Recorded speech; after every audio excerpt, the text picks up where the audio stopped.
আজকে একটু মাছ রান্না করব। আমি দু রকমের মাছ মিশিয়ে রান্না করব। একটা হচ্ছে তেলাপিয়া আর একটা হচ্ছে মৃগেল মাছ। দুটোই অল্প অল্প ছিল ফ্রিজে, তাই ভাবছি একসাথেই রান্না করে ফেলি। এখানে একটু করে আমি কালো জিরা আর একটু করে গোটা জিরে দিয়ে দিয়েছি। মাছের জন্য এখানে আমি মরিচের গুঁড়ো, হলুদের গুঁড়ো, ধনিয়া গুঁড়ো আর জিরে গুঁড়ো নিয়ে নিয়েছি। এখানে আমি পেঁয়াজ আর নাগামরিচ দিয়েছি, এগুলো প্রায় ভাজি হয়ে গেছে। তো আমি এবার এখানে একটু শিম দিয়ে দেব। মাছটা আমি শিম দিয়ে রান্না করব।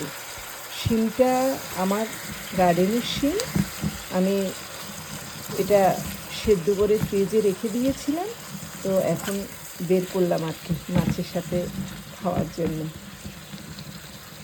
মাছে আমি এবার একটু করে রসুন আর একটু করে আদা বাটা দিয়ে দেব। রসুন একটু করে দেব আর একটু করে আদা বাটা দিয়ে দিচ্ছি। এবার তরকারিটা ভালো করে মিশিয়ে নেব। আদা রসুনগুলো প্রায় ভাজি হয়ে গেছে। আমি এবার একটু করে এখানে 5 ফোড়ন দিয়ে দিচ্ছি। 5 ফোড়নটা আমি অনেক আগে দিই না, কারণ অনেক সময় মেথিটা বেশি ভাজা হয়ে গেলে তরকারি তেতো হয়ে যায়, তাই। এবার আমি গুঁড়ো মশলাটা দিয়ে দিচ্ছি।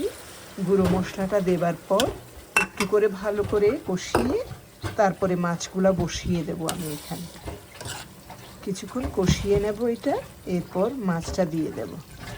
মশলাটা প্রায় কষানো হয়ে গেছে, এবার একটু পরিমাণ মতো লবণ দিয়ে দিচ্ছি।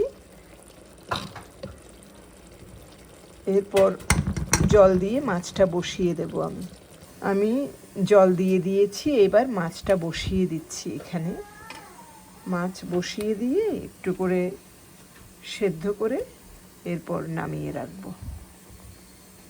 মাছটা প্রায় হয়ে গেছে, তাই এবার ধনেপাতা দিয়ে দিয়েছি।